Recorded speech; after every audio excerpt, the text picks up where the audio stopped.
언니가 죽은 지 49일째 제부가 처제의 아이를 가졌습니다.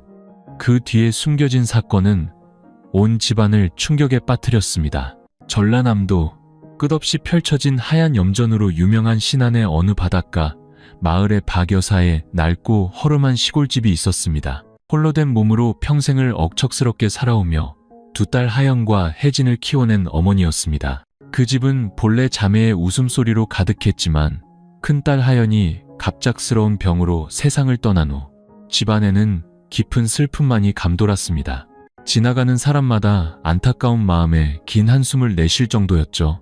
하연은 고작 25의 나이로 착하고 성실한 남편 성훈을 남겨두고 떠났습니다. 장례식 날 성훈은 아내의 영정 앞에서 무너지듯 오열했습니다.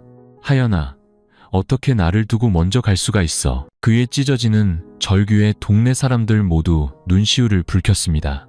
슬픔이 채가 시기도 전 언니의 49제가 막 끝났지만 그 상실감은 어제 일처럼 생생했습니다. 그동안 동생 혜진은 22살의 어린 나이에도 언니를 대신해 모든 집안일을 도맡았습니다. 어머니의 밥상을 차리는 것부터 형부의 옷가지를 챙기는 것까지 묵묵히 제 몫을 해냈습니다. 사람들은 혜진을 보며 칭찬을 아끼지 않았죠. 혜진이 참 효녀야. 언니가 가자마자 엄마랑 형부를 저렇게 잘 챙기잖아. 하지만 칭찬 뒤로는 점차 수군거리는 소리도 들려왔습니다. 아무리 그래도 형부랑 너무 붙어 다니는 거 아니야? 남들 보기 좀 그렇다. 성훈은 아내를 잃은 충격에 매일 밤 술에 취해 아내의 제사상 앞에서 슬픔을 토해냈습니다. 혜진은 그런 형부를 침대에 눕히고 속을 풀어줄 생강차를 끓여주며 곁을 지키는 날이 많았습니다. 서로를 향한 안타까운 눈빛, 무심코 스치는 손길, 제사상 앞에서 함께 흘린 눈물, 이 모든 것이 두 사람의 마음속에 위태롭고 애처로운 감정의 씨앗을 뿌리고 있었습니다. 머리가 희끗해진 노모방 여사는 막내딸이 안쓰럽고 사위가 짠했습니다. 그녀는 두 사람이 가까워지는 것을 세상 사람들이 의심의 눈초리로 볼 것이라고는 상상도 못했습니다. 딸 죽은 지 얼마나 됐다고 처제가 형부 옆에 딱 붙어 있는 게 말이 돼? 이웃의 한마디가 비수처럼 박 여사의 귀에 꽂혀 여러 날 밤을 지새우게 했습니다. 가문의 큰어른인 큰아버지는 엄한 목소리로 말했습니다. 우리 집안에 흠이 가는 소리가 들려서는 안 된다.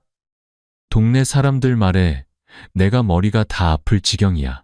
혜진이는 동생으로서 분수를 알아야 하고 성훈이도 사위로서 도리를 지켜야 해. 하연이 49제에 먹칠하는 짓은 용납 못한다. 하지만 인생이 어찌 정해진 길로만 가겠습니까? 깊은 슬픔과 비바람치는 긴 밤 속에서 사람은 쉽게 약해지는 법. 찰나의 실수, 선을 넘는 한 걸음이 예측할 수 없는 비극을 낳을 수 있었습니다. 그리고 마침내 아무도 예상하지 못했던 일이 벌어졌습니다. 혜진이 임신을 한 것입니다. 그녀의 배가 조금씩 불러오자 진실은 드러났고 온 집안은 발칵 뒤집혔습니다. 분노하는 사람, 비웃는 사람, 그리고 동네 전체를 뒤흔든 충격적인 소문에 이웃들은 끊임없이 수군거렸습니다. 박 여사는 충격에 쓰러졌고 큰아버지는 이를 가문에 수치라며 길길이 날뛰었습니다. 과연 혜진과 성훈의 운명은 어떻게 될까요? 이들의 사랑은 세상의 손가락질을 이겨낼 수 있을까요? 언니가 죽은 지 49일째, 제부가 처제의 아이를 가졌다는 이야기는 바로 여기서 시작됩니다. 눈물과 비난으로 가득한 여정. 하지만 그 속에는 인간적인 책임감과 죄 지은 자들에 대한 공정한 징벌 또한 담겨 있습니다. 초여름 장마가 시작된 신안의 하늘은 무거운 먹구름으로 가득했습니다. 박 여사의 낡은 시골집에는 아직 향냄새가 채가 시지 않았죠. 집 한가운데 놓인 하연의 제사상, 사진 속 그녀의 온화한 미소는 보는 이의 마음을 더욱 아프게 했습니다. 얼마 전까지만 해도 한 집안의 착한 딸이자 아내였던 그녀가 이제는 차가운 사진 한 장으로만 남았습니다. 성훈은 제사상 앞에 넋을 잃고 앉아 있었습니다. 뜬 눈으로 밤을 새운 그의 눈은 붉게 충혈되었고 덥수룩하게 자란 수염은 그를 더욱 초췌하게 만들었죠. 아내의 사진을 볼 때마다 그의 심장은 끊어질 듯 아팠습니다. 하연아, 정말 나를 떠난 거야? 난 이제 어떻게 살아야 해? 성훈의 목소리는 갈라져 있었습니다. 혜진이 부엌에서 조용히 나와 뜨거운 죽 한 그릇을 형부 앞에 놓았습니다. 형부, 뭐라도 좀 먹어요. 그렇게 매일 술만 마시면 몸 상해요. 성우는 고개를 저으며 죽그릇을 옆으로 밀어냈습니다. 도저히 넘어가지가 않아 뭘 먹어도 모래를 씹는 것 같아. 혜진은 입술을 깨물며 무너져가는 형부를 안타깝게 바라봤습니다. 어릴 적부터 그녀는 존경하는 언니의 남편인 성훈을 친오빠처럼 따랐습니다. 이제 언니가 세상을 떠나고 홀로 남은 형부가 망가지는 모습을 보니 말로 설명할 수 없는 연민이 솟구쳤습니다. 툇마루에 앉아있던 박 여사는 깊은 한숨을 내쉬었습니다. 사위를 챙기는 막내딸의 모습을 보니 눈물이 핑 돌았죠. 남편을 일찍 여의고 평생을 고생해온 그녀에게 큰딸의 죽음은 영혼의 절반을 잃는 것과 같았습니다. 혜진마저 없었다면 그녀는 버티지 못했을 겁니다. 그날 오후 혜진이 빨래를 널고 있을 때 옆집 김씨 아주머니가 지나가며 툭 던지듯 말했습니다. 혜진이 요즘 형부 챙기는 게 아주 지극정성이네. 매일같이 붙어다니는 게 꼭 신혼부부 같아. 그 말에 혜진의 얼굴이 화끈 달아올랐습니다. 그녀는 애써 빨래를 넣는 척했지만 심장은 미친 듯이 뛰었습니다. 집안에서 그 말을 들은 박 여사도 미간을 찌푸렸습니다. 세상의 입이 얼마나 무서운지 아는 그녀는 작은 말 한마디가 온 동네에 퍼져 큰일이 될 것을 직감했습니다. 밤이 되자 지붕 위로 빗방울이 듣기 시작했습니다. 성우는 또다시 술잔을 기울이며 아내의 사진에 시선을 고정했습니다. 혜진은 조용히 향을 피우며 그를 위로했습니다. 형부, 이제 그만해요. 언니가 하늘에서 이 모습을 보면 마음 아파할 거예요. 성훈이 고개를 돌려 붉게 충혈된 눈으로 혜진을 바라봤습니다. 혜진아, 세상은 왜 이렇게 불공평한 걸까? 내 언니처럼 착한 사람은 일찍 데려가고 나 같은 놈은 이렇게 살려두고 말이야. 혜진은 목이 메어 형부의 어깨에 가만히 손을 얹었습니다. 언니는 떠났지만 형부 곁에는 엄마랑 제가 있잖아요. 힘내야죠. 그 순간 두 사람은 오랫동안 아무 말 없이 앉아 있었습니다. 밖에서는 비바람이 울부짖으며 그들의 외로움을 더욱 깊게 파고들었습니다. 어디선가 세상에 보이지 않는 눈초리가 그들의 작은 몸짓 하나하나를 지켜보고 있는 듯 했습니다. 그날 밤, 방으로 돌아온 혜진은 잠을 이룰 수 없었습니다.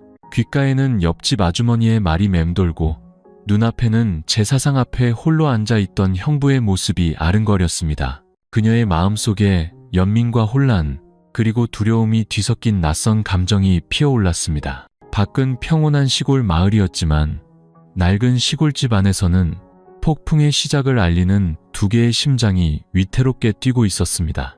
아무도 예측하지 못한 비극이 서서히 다가오고 있었습니다.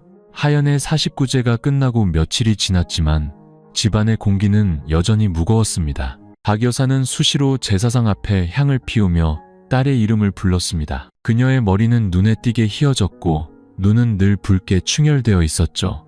이웃들이 찾아와 위로의 말을 건넸습니다. 하연이처럼 착한 애를 하늘도 무심하시지. 박 여사님이 제일 안 됐어. 그럴 때마다 박 여사는 말없이 고개만 끄덕이며 눈물을 삼켰습니다. 성훈도 처음 며칠간의 충격에서 벗어나 억지로 공사판에 나가 일을 시작했습니다. 하지만 저녁이 되어 집에 돌아오면 그는 다시 말없이 아내의 사진만 뚫어지게 바라봤습니다. 밥을 먹다가도 수저를 내려놓고 넋을 잃기 일쑤였습니다. 혜진이 그의 밥그릇에 반찬을 놓아주며 애원했습니다. 형부, 뭐라도 좀 먹어요. 이렇게 굶으면 일할 힘이 어디서 나겠어요. 성우는 처제를 보며 억지 미소를 지었습니다. 혜진아, 밥맛이 하나도 없어. 내 언니가 떠난 뒤로는 모든 게 의미가 없게 느껴져. 그 말에 혜진은 가슴이 먹먹해졌습니다. 그녀는 형부가 슬픔을 억누르고 있다는 것을 알았지만 그의 침묵이 오히려 그녀의 마음을 무겁게 짓눌렀습니다. 언니가 살아있을 때 늘 어머니에게 자랑하던 말이 떠올랐습니다. 성훈 씨는 나를 정말 아껴줘요. 아무리 힘들어도 나랑 아이들은 부족함 없이 챙겨주거든요. 이제 언니가 떠나자 그 남자는 날개가 부러진 새처럼 보였습니다. 어느 무더운 여름밤 저녁 식사를 마친 박 여사는 피곤하다며 일찍 방으로 들어갔습니다. 성우는 툇마루에 앉아 달빛 아래 하얗게 빛나는 염전을 멀리 바라보고 있었습니다. 혜진이 옆에 앉아 부채질을 해주며 조심스럽게 물었습니다. 형부, 혹시 다른 사람 만날 생각은 없어요? 성우는 깜짝 놀라 그녀를 돌아봤습니다. 혜진아, 무슨 그런 소리를 해? 하연이 49제가 끝난 지 얼마 되지도 않았는데 어떻게 그런 생각을 하겠어? 혜진은 고개를 숙이며 작게 말했습니다. 그냥 형부가 너무 외로워 보여서요. 그 순간 두 사람 사이에는 침묵이 흘렀습니다. 멀리서 들려오는 풀벌레 소리만이 정적을 깨고 있었죠.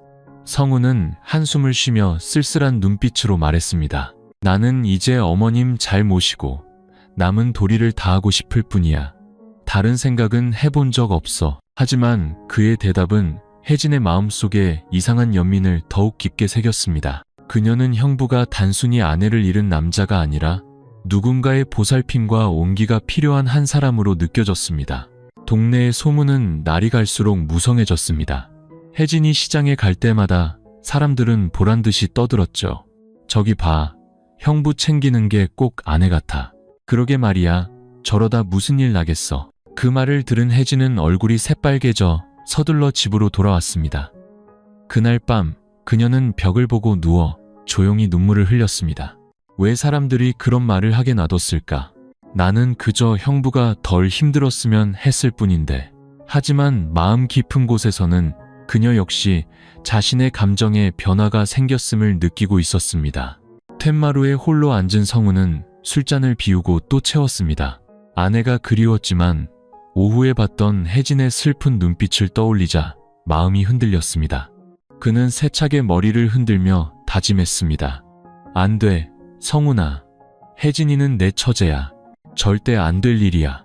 하지만 인생은 이성의 뜻대로만 흘러가지 않았습니다. 외로운 밤이 길어질수록 한 지붕 아래서 슬픔을 나누던 두 사람은 점점 더 가까워졌고 그 가까움은 피할 수 없는 비극의 씨앗을 싹 틔우고 있었습니다. 신안의 밤바람이 거세게 불고 빗줄기가 낡은 지붕을 세차게 때렸습니다. 작은 집 안, 희미한 등잔불이 바람에 따라 흔들렸습니다. 박 여사는 피곤함에 일찍 잠자리에 들었고 거실에는 혜진과 성훈만이 남아 있었습니다. 하연의 제사상에는 향연기가 자욱했고 바닥에는 빈 술병이 나뒹굴고 있었죠. 성훈은 고개를 숙인 채 잠긴 목소리로 말했습니다. 혜진아, 내 언니가 너무 보고 싶어. 옷을 깁던 모습, 밥을 차려주던 모습 하나하나가 전부 다 하늘은 왜 언니를 데려간 걸까? 혜진은 입술을 꾹 깨물고 떨리는 손으로 생강차를 형부 앞에 놓았습니다. 형부, 이거 마시고 속 좀 풀어요. 술 그만 마셔요. 언니가 하늘에서 보면 얼마나 마음 아프겠어요. 성훈이 고개를 들었습니다. 그의 붉은 눈이 혜진을 똑바로 응시했습니다. 등잔불 아래 그녀의 어린 얼굴에는 걱정이 가득했고 젖은 머리카락과 슬픔에 찬 눈빛은 애처로워 보였습니다. 그 순간 성훈은 혜진에게서 아내의 그림자를 보았습니다. 심장이 멎는 듯했고 목이 메어왔습니다. 그는 혜진의 작은 손을 잡으며 갈라진 목소리로 말했습니다. 고맙다, 혜진아. 네가 없었으면 난 정말 버티지 못했을 거야. 혜진은 깜짝 놀라 손을 빼려 했지만 성훈의 고통스러운 눈빛이 그녀를 붙잡았습니다. 두 사람은 말없이 앉아 있었고 밖에서는 빗소리만 요란했습니다. 혜진의 심장을 관통하는 미세한 떨림. 그녀는 이것이 잘못된 일이라는 것을 알았지만 형부를 향한 강렬한 연민이 솟구쳤습니다. 형부는 언니를 잃었어. 너무 외로워 보여. 이 손을 놓을 수가 없어. 그 생각에 그녀는 성훈이 잡은 손에 힘을 풀었습니다. 밖에서 천둥이 크게 울렸습니다. 성훈이 몸을 기울이자 짙은 술 냄새와 함께 오랫동안 억눌렸던 갈망이 그의 눈에서 타올랐습니다. 혜진아, 딱 한 번만. 나 더는 못 견디겠어. 그의 목소리는 애원과 절망으로 떨리고 있었습니다. 혜진은 그 자리에 얼어붙었습니다. 이성은 안 돼. 이 사람은 형부야. 언니의 남편이야. 라고 소리쳤지만 심장은 미친 듯이 뛰었고 몸은 그의 소나귀에서 벗어날 수 없었습니다. 혼란스러운 그 순간 빗소리는 점점 더 거세지며 길을 잃은 두 사람의 거친 숨소리를 집어삼켰습니다. 그날 밤 연민과 욕망 사이에 위태로운 경계선이 무너졌습니다. 슬픔이 깃든 낡은 집 안에서 또 다른 비극이 조용히 시작되고 있었습니다. 다음 날 아침 다구는 소리와 함께 틈새로 햇살이 비쳤습니다. 혜진은 소스라치게 놀라 잠에서 깼습니다. 자신의 옆에 누워있는 성운, 구겨진 이불, 아직 술기운이 남은 형부의 얼굴, 끔찍한 두려움이 밀려왔습니다. 그녀는 벌떡 일어나 떨리는 심장을 부여잡았습니다. 세상에, 내가 무슨 짓을 한 거지? 성운이 눈을 뜨자 공포에 질린 혜진의 모습이 보였습니다. 그 역시 벌떡 일어나 머리를 감싸 쥐었습니다. 혜진아, 미안하다. 내가 정말 미안해. 하연이에게도 너에게도 씻을 수 없는 죄를 지었어. 두 사람은 눈물 어린 눈으로 서로를 바라볼 뿐 아무 말도 할 수 없었습니다. 어젯밤의 일이 누구에게도 알려져선 안 될 금기이자 죄악임을 알고 있었기 때문입니다. 혜진은 서둘러 옷을 챙겨 입고 밖으로 뛰쳐나갔습니다. 비에 젖은 흙을 밟는 그녀의 다리는 후들거렸습니다. 비는 그쳤지만 그녀의 마음속에는 거대한 폭풍이 몰아치고 있었습니다. 오늘부터 자신의 인생이 가시밭길로 들어서게 될 것을 직감했습니다. 그 운명의 밤이 지나고 염전 옆 시골집의 시간은 더욱 무겁게 흘러갔습니다. 혜진은 형부의 얼굴을 똑바로 쳐다보지 못했습니다. 그녀는 더 많은 일을 하며 그를 피했고 성운이 거실에 있을 때면 어떻게든 그 자리를 벗어나려 애썼습니다. 하지만 피할수록 마음은 더 복잡해졌습니다. 하연의 제사상을 지날 때마다 심장이 쿵 내려앉았습니다. 사진 속 언니의 온화한 눈빛이 자신의 속을 꿰뚫어 보는 것 같아 그녀는 죄책감에 고개를 숙였습니다. 언니, 미안해. 내가 언니를 배신했어. 나는 더 이상 언니의 동생이 될 자격이 없어. 혜진은 수없이 눈물을 흘리며 되뇌었습니다. 성운의 상황도 나을 게 없었습니다. 그는 말이 없어졌고 하루 종일 공사판에서 일만 했습니다. 밤이 되면 툇마루에 앉아 멍하니 있었고 그의 눈에는 늘 불안감이 서려 있었습니다. 때로는 혼잣말을 중얼거렸습니다. 하연아, 나를 용서해줘. 내가 너무 약했어. 어느 날 밤 박 여사가 잠든 후 성운은 혜진을 마당으로 불렀습니다. 비가 부슬부슬 내리고 짭짤한 바닷바람이 불어왔습니다. 그가 머뭇거리며 말했습니다. 혜진아, 그날 일은 정말 미안하다. 내가 너와 내 언니에게 큰 죄를 지었어. 그 일은 없었던 일로 하자. 혜진은 고개를 숙인 채 눈물을 흘렸습니다. 그녀가 작게 대답했습니다. 하지만 어떻게 없었던 일이 될 수 있겠어요? 두 사람 사이에는 다시 침묵이 흘렀고 멀리서 들려오는 벌레 소리만이 정적을 채웠습니다. 잠시 후 성우는 주먹을 꽉 쥐며 말했습니다. 그럼 우리 둘만 아는 비밀로 묻어야 해. 절대로 아무도 알아선 안 돼. 이게 알려지면 우리 가족 모두 동네에서 얼굴을 들고 다닐 수 없어. 약속해줘. 혜진은 떨리는 몸으로 고개를 끄덕였습니다. 가슴이 아프고 두려웠지만 형부가 자신을 외면하지 않았다는 사실에 작은 위안을 느꼈습니다. 시간이 흘렀지만 동네의 소문은 사그라들지 않았습니다. 혜진이 시장에 갈 때마다 등 뒤에서 수군거리는 소리가 들렸습니다. 저 애 형부를 정말 좋아하는 것 같아. 보통 사이가 아니야. 그러게. 눈빛이 늘 슬픔에 차 있어. 분명 무슨 일이 있는 거야. 혜진은 그 말을 들을 때마다 가슴이 철렁 내려앉고 얼굴이 화끈거려 서둘러 집으로 돌아왔습니다. 집에 도착하자마자 그녀는 툇마루에 주저앉아 얼굴을 감싸고 흐느꼈습니다. 퇴근하던 성우는 그 모습을 보고 멀리서 한숨만 내쉴 뿐이었습니다. 그의 마음속 죄책감은 끝이 없었습니다. 한편으로는 가족의 명예를 지키고 싶었지만 다른 한편으로는 그날 밤 이후 혜진과 생긴 유대감을 부정할 수 없었습니다. 그는 자문했습니다. 이것은 운명의 장난인가? 착한 아내가 떠난 빈자리를 그녀의 동생이 채우게 되다니. 이건 실수인가? 아니면 운명인가? 그날 밤 모두가 잠든 후 혜진은 방에 누워 있었습니다. 그녀는 자신의 배에 손을 얹었습니다. 몇 주만 지나면 눈에 띄게 변할 그곳을 생각하니 두려움이 밀려왔습니다. 그녀는 미래를 생각할 엄두도 내지 못한 채 그저 눈을 감고 하늘에 기도할 뿐이었습니다. 밖에서는 바닷바람이 울부짖으며 진짜 폭풍은 이제 막 시작되었음을 경고하고 있었습니다. 그 운명적인 밤 이후 시간은 더디지만 긴장 속에서 흘러갔습니다. 혜진은 아침마다 속이 메스껍고 피곤했으며 아랫배가 묵직하게 아파왔습니다. 처음에는 과로로 인한 몸살이라 생각했지만 생리가 한 달 넘게 멈추자 검은 그림자 같은 불안감이 그녀를 덮쳤습니다. 어느 날 아침 마당에서 채소를 씻던 혜진은 현기증을 느끼며 쓰러질 뻔했습니다. 박 여사가 놀라 달려와 딸을 부축했습니다. 혜진아, 왜 그래? 요즘 얼굴이 너무 안 좋아 보이는데 혹시 엄마한테 숨기는 거 있니? 혜진은 억지로 미소를 지으며 대답했습니다. 아니에요. 엄마, 그냥 잠을 좀 설쳐서 그래요. 괜찮아요. 박 여사는 딸을 보며 의심의 눈초리를 거두지 않았습니다. 수십 년간 홀로 자식을 키워온 그녀를 속이기는 쉽지 않았죠. 하지만 그녀는 마음을 억누르며 한숨과 함께 말했습니다. 너무 무리하지 말고 좀 쉬어라. 혼자서 일 다 하려고 하지 말고. 혜진은 고개를 끄덕였지만 마음은 실타래처럼 엉켜 있었습니다. 그날 밤 그녀는 방에 멍하니 앉아 떨리는 손을 배에 얹고 중얼거렸습니다. 설마 임신한 건 아니겠지?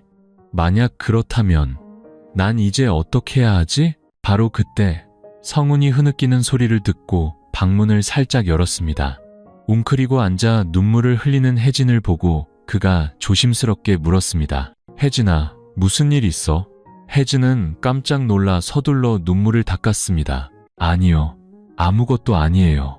하지만 그녀의 겁에 질린 눈빛은 성훈을 더욱 불안하게 만들었습니다. 그의 머릿속에 애써 외면했던 생각이 스쳤습니다. 설마 혜진이가 임신을. 심장이 거세게 뛰고 극심한 혼란이 밀려왔습니다. 다음 날 혜진은 시장에 간다는 핑계로 읍내 약국에 들렀습니다. 그녀는 조심스럽게 임신 테스트기를 사서 옷 속에 숨겼습니다. 집에 돌아오는 내내 심장이 터질 것 같았습니다. 방으로 들어간 그녀는 떨리는 손으로 설명서에 따라 테스트를 진행했습니다. 몇 분 후 선명한 두 줄이 나타났습니다. 그녀는 순간 정신이 아찔해지며 다리에 힘이 풀려 바닥에 주저앉았습니다. 눈물이 쉴 새 없이 흘러내렸습니다. 세상에, 정말 임신이었어. 아가야, 왜 하필 이런 상황에 찾아온 거니? 그날 밤 혜진은 성훈에게 사실을 털어놓았습니다. 그녀의 목소리는 가늘게 떨렸습니다. 형부, 저 임신했어요. 성훈은 그 자리에 얼어붙었고 얼굴은 새하얗게 질렸습니다. 손에 들고 있던 컵이 바닥에 떨어져 산산조각 났습니다. 그가 더듬거리며 말했습니다. 세상에, 혜진아, 확실한 거니? 혜진은 울음을 터뜨리며 고개를 끄덕였습니다. 성훈은 머리를 감싸쥐고 넋이 나간 사람처럼 뒷걸음질 쳤습니다. 잠시 후 그는 의자에 주저앉아 거친 숨을 몰아쉬었습니다. 끝장이야. 이 사실이 알려지면 어머님도 집안 어른들도 나를 짐승만도 못하게 볼 거야. 혜진이 흐느끼며 말했습니다. 알아요. 하지만 뱃속의 아이는 죄가 없잖아요. 저는 아이를 포기할 수 없어요. 그 말은 비수처럼 성훈의 심장에 밝혔습니다. 그는 혜진을 바라봤습니다. 붉게 충혈된 눈, 아직은 평평한 배를 감싸쥔 떨리는 손, 순간의 약함이 낳은 작은 생명이 이제 두 사람에게 감당하기 힘든 짐이 되어 돌아왔습니다. 밖에서는 밤의 정적을 깨는 개 짖는 소리가 바닷바람 소리에 섞여 들려왔습니다. 성훈은 주먹을 꽉 쥐었습니다.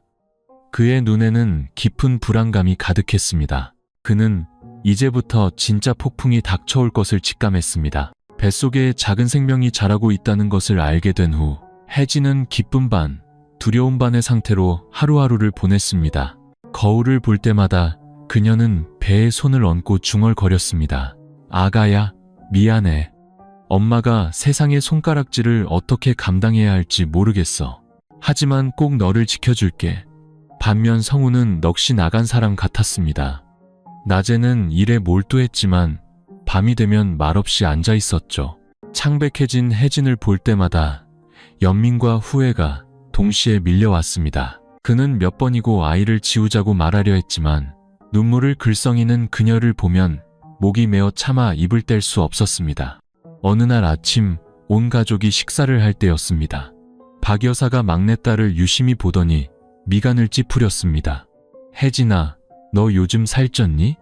얼굴도 동그래지고 자꾸 피곤해하는 게 혹시 어디 아픈데 숨기는 거 아니지? 혜진은 화들짝 놀라며 더듬거렸습니다. 아니에요, 엄마. 그냥 요즘 잘 먹어서 그런가 봐요. 저 건강해요. 박 여사는 고개를 끄덕였지만 의심의 눈초리는 거두지 않았습니다. 아이를 낳아 키워본 그녀가 임신 증상을 모를 리 없었죠. 그녀의 마음속에 불안감이 싹트기 시작했습니다. 동네의 소문도 점점 더 험악해졌습니다. 혜진이 시장에 갈 때마다 생선 파는 아주머니들이 보란듯이 수군거렸습니다. 저 애 아무래도 임신한 것 같아. 어머, 정말? 그럼 애 아빠는 말 안 해도 알겠네. 그 말에 혜진의 얼굴이 불타는 듯 뜨거워지고 다리가 후들거렸습니다. 그녀는 서둘러 장바구니를 들고 집으로 달려왔고 눈에는 눈물이 가득 고였습니다. 마당에 도착하자마자 그녀는 주저앉아 얼굴을 감싸고 흐느꼈습니다. 그날 밤 성훈이 다가와 그녀를 위로했습니다. 혜진아, 무서워하지 마. 내가 아무도 너희를 해치지 못하게 할게. 혜진이 목맨 소리로 말했습니다. 하지만 집안 어른들은요? 그분들이 저를 어떻게 보겠어요? 사람들은 저를 언니 남편 빼앗은 나쁜 년이라고 욕할 거예요. 전 어떻게 살아요? 성우는 주먹을 꽉 쥐었습니다. 그의 눈빛은 어두웠습니다. 필요하다면 내가 모든 잘못을 짊어질게. 내가 나서서 너를 지켜주겠어. 방 안에서 그 대화를 엿들은 박 여사는 심장이 철렁 내려앉았습니다. 사위의 말은 그녀의 등골을 서늘하게 했고 끔찍한 불안감이 목까지 차올랐습니다. 설마, 안 돼. 설마 혜진이가 성훈이랑? 다음날 아침 박 여사는 혜진을 툇마루로 따로 불렀습니다. 그녀의 목소리는 엄격했습니다. 엄마한테 사실대로 말해. 너 엄마한테 숨기는 거 있지? 요즘 네가 너무 이상해. 혜진의 얼굴이 새하얗게 질렸습니다. 그녀는 고개를 숙인 채 눈물만 뚝뚝 흘릴 뿐 아무 말도 하지 못했습니다. 그 모습에 박 여사의 의심은 확신으로 변했습니다. 그녀의 손이 떨렸습니다. 네가 만약 천벌받을 짓을 했다면 너뿐만 아니라 나도 이 집안 전체가 망신을 당하는 거야. 망신이라는 말에 혜진은 온몸을 떨며 바닥에 주저앉아 오열했습니다. 그 모습은 박 여사에게 모든 것을 말해주고 있었습니다. 그녀는 하연의 제사상을 올려다봤습니다. 마음이 칼로 베이는 듯 아팠습니다. 하연아, 무덤에 누워있는 너는 이 사실을 알기나 하니? 내 동생이 우리 집안에 큰 재앙을 불러왔구나. 동시에 소문은 가문의 큰어른인 큰아버지의 귀에까지 들어갔습니다. 예의와 법도를 중시하는 그는 즉시 분노하며 집안 어른들을 소집했습니다. 그의 머릿속에 이것은 더 이상 박 여사 집안의 문제가 아니라 가문 전체의 수치였습니다. 진짜 폭풍이 혜진과 성훈의 머리 위로 쏟아지기 직전이었습니다. 그날 오후 해가 막 지기 시작할 무렵 대문 밖에서 시끄러운 소리가 들려왔습니다. 박 여사, 큰아버님이랑 집안 어른들 오셨어. 박 여사가 반응하기도 전에 백발의 큰아버지가 날카로운 눈빛으로 지팡이를 짚고 마당으로 들어섰습니다. 그 뒤를 여러 친척 어른들이 따랐습니다. 공기는 숨 막힐 듯 무거워졌습니다. 큰아버지는 지팡이를 바닥에 쿵 찌으며 엄하게 말했습니다. 오늘 내가 집안 사람들을 다 부른 건 이 일을 확실히 매듭짓기 위해서다. 동네의 소문이 파다해 혜진이 뱃속에 아이가 있다는데 그의 아비가 누구냐? 어서 말해. 그 질문은 벼락처럼 내리꽂혔습니다. 혜진은 벽 한쪽에 기댄 채 얼굴에 핏기 하나 없이 앉아 있었습니다. 박 여사가 떨리는 몸으로 딸 앞을 막아섰습니다. 아주버님, 혜진이는 아직 어려요. 사람들이 헛소문을 퍼뜨린 걸 거예요. 헛소문? 내 눈이 삐었는 줄 아나. 저 아이 배가 불러오는 게 똑똑히 보이는데 이 일이 동네 사람들 입에 오르내리게 되면 우리 김씨 가문 체면이 뭐가 되겠어? 한 친척이 끼어들었습니다. 결혼도 안 한 처녀가 애를 가진 것만으로도 망신인데 만약 형부랑 그런 거라면 이 동네에서 고개도 못 들고 다닐 일이야. 그 말에 혜진은 바닥에 주저앉아 오열했습니다. 죄송해요. 박 여사도 울음을 터뜨렸습니다. 세상에, 혜진아, 네가 어쩌자고 이런 짓을.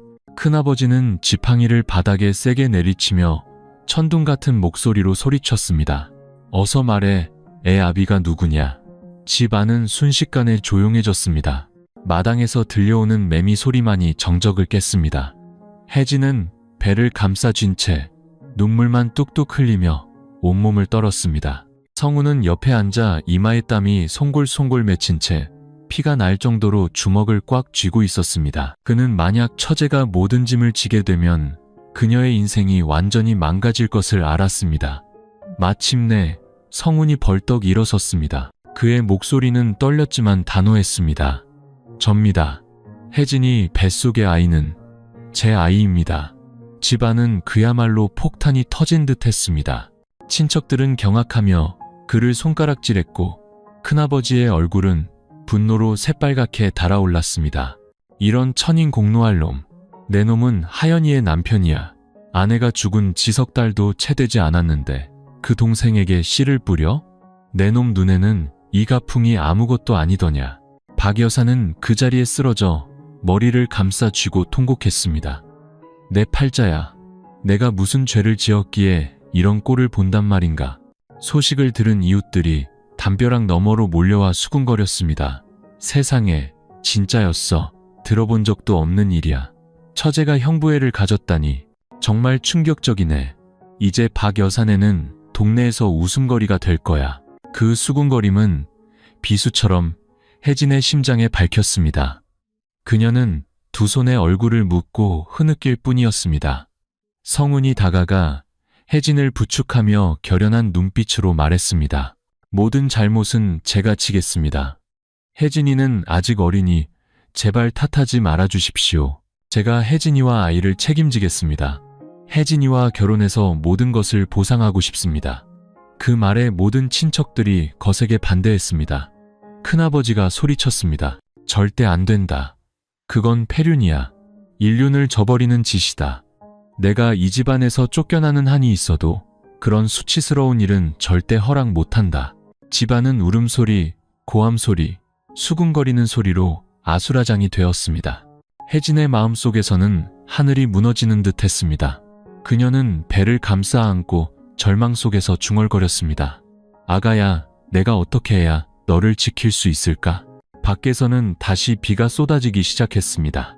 굵은 빗방울이 낡은 지붕 위로 떨어지며 작은 집안의 비통한 울음소리와 뒤섞였습니다.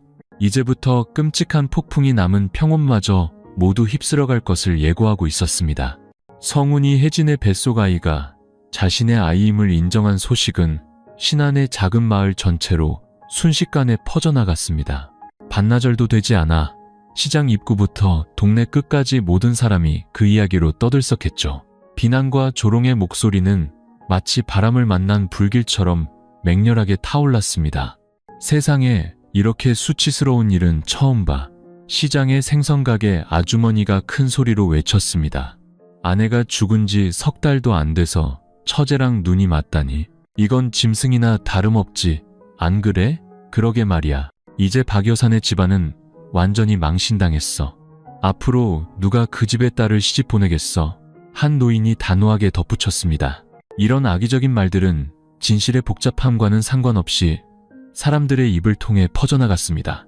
그들에게는 잠시 들은 이야기만으로도 한 가족을 심판하기에 충분했습니다. 박 여사는 담벼락 너머로 들려오는 수군거림과 바닥에 엎드려 우는 막내딸을 번갈아 보며 심장이 찢어지는 듯한 고통을 느꼈습니다. 그녀는 떨리는 몸으로 하늘을 보며 울부짖었습니다. 하늘도 무심하시지. 내 딸 하연이는 죽어서도 이런 수모를 겪어야 한단 말입니까? 내가 무슨 낯으로 동네 사람들을 본단 말인가? 말을 마친 그녀는 그대로 정신을 잃고 쓰러졌습니다. 엄마, 혜진이 경악하며 어머니를 끌어안았고 눈물이 쉴 새 없이 흘렀습니다. 아주머니, 친척들이 달려들어 그녀를 부축했습니다. 성우는 그 옆에 무릎을 꿇고 떨리는 손으로 장모를 흔들었습니다. 어머님, 제가 잘못했습니다. 제발 저를 용서해 주십시오. 한 고모가 분노에 차그의 손을 뿌리쳤습니다. 용서? 이런 천인공노할 짓을 저지르고 용서받을 낯이 있어? 네가 우리 집안 전체에 먹칠을 했어. 성훈아, 혜진은 얼굴을 파묻고 흐느끼며 배를 감싸 쥐었습니다. 그녀의 머릿속에는 단 하나의 생각만이 맴돌았습니다. 아가야, 만약 너 때문에 엄마가 돌아가시기라도 한다면 나는 평생을 살아도 사는 게 아닐 거야. 텐마루 밖 이웃들의 목소리는 점점 더 커졌고 어떤 사람은 악의적으로 소리쳤습니다. 저 둘을 마을에서 쫓아내야 조용해지지. 저런 것들을 남겨두면 동네 물만 흐려. 큰아버지는 얼굴이 새빨개진 채 지팡이로 성운을 가리켰습니다. 내 놈도 들었느냐? 세상 사람들이 너를 어떻게 보는지. 부부간의 도리를 저버린 것도 모자라 조상의 명예까지 더럽혔다. 그따위 허튼 결혼 이야기는 집어치워라.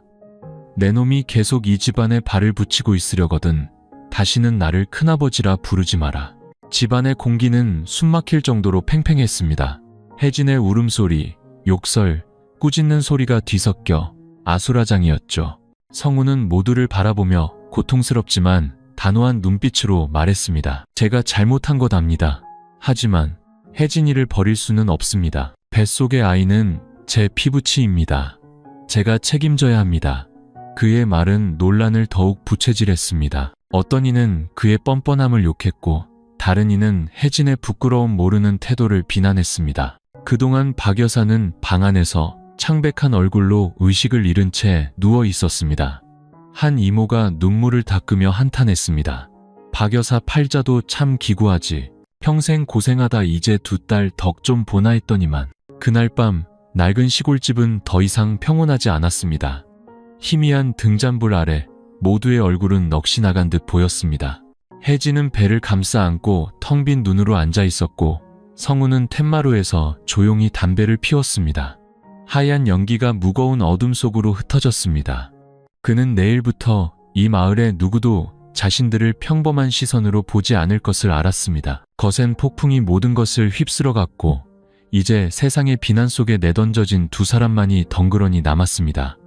며칠 후 박 여사의 집은 모든 생기를 잃은 듯했습니다. 그녀는 자리에 누워 식사도 거부했습니다.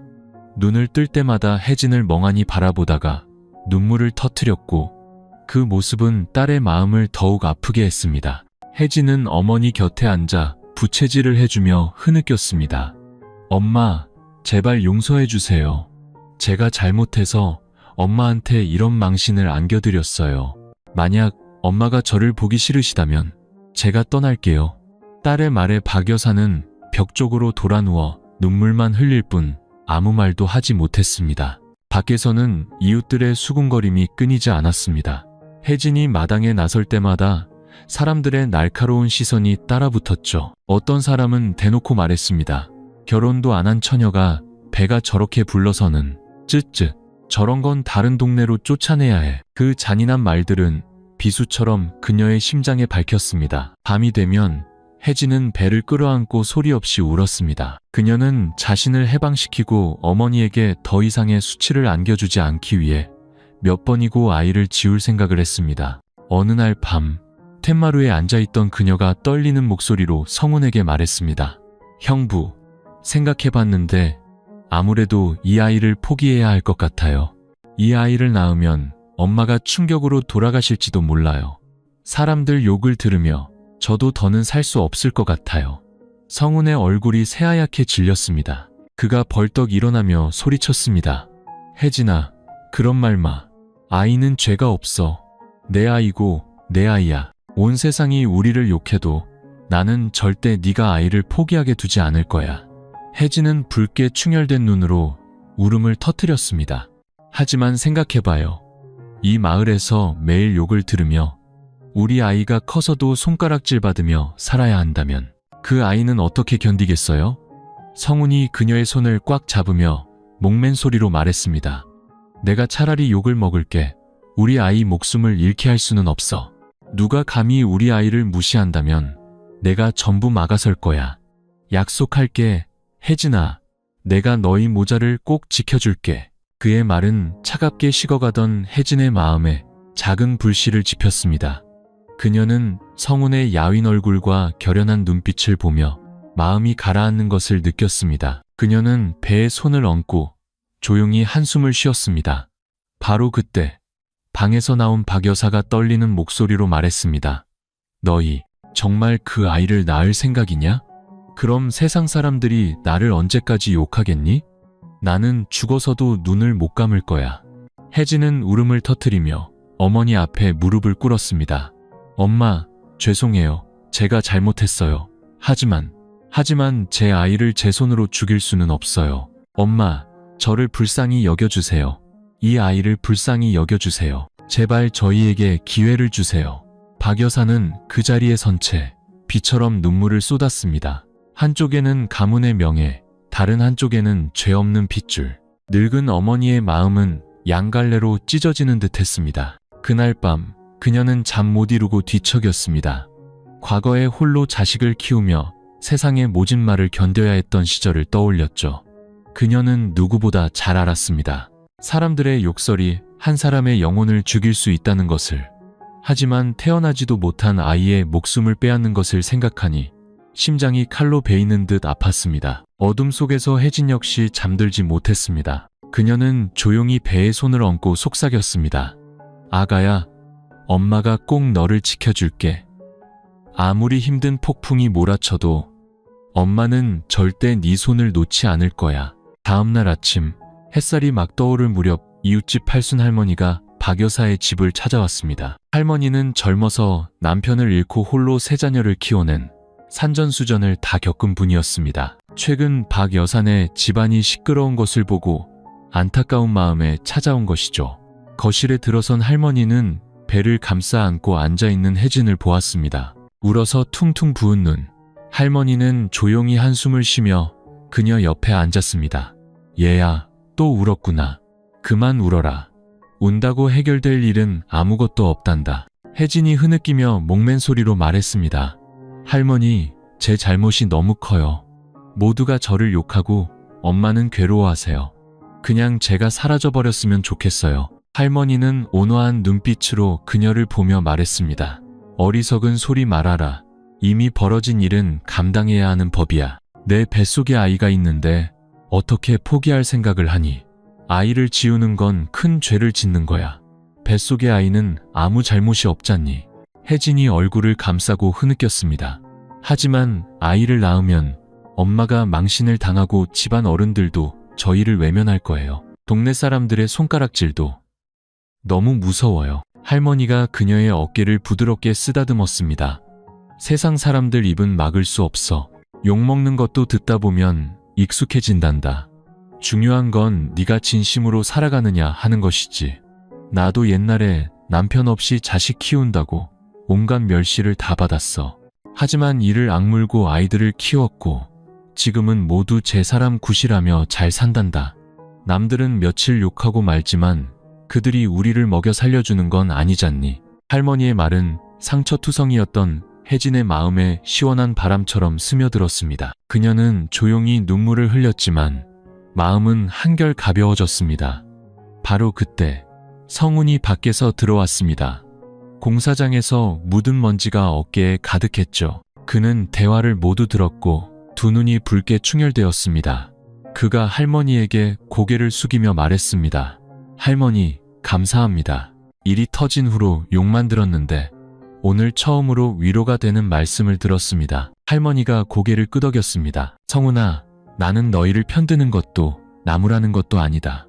이미 벌어진 일은 정으로 살고 의리로 갚아야 하는 법이야. 네가 잘못을 인정하고 혜진이와 아이를 책임지겠다고 나섰으니 하늘도 언젠가는 너희를 가엾게 여겨줄 게다.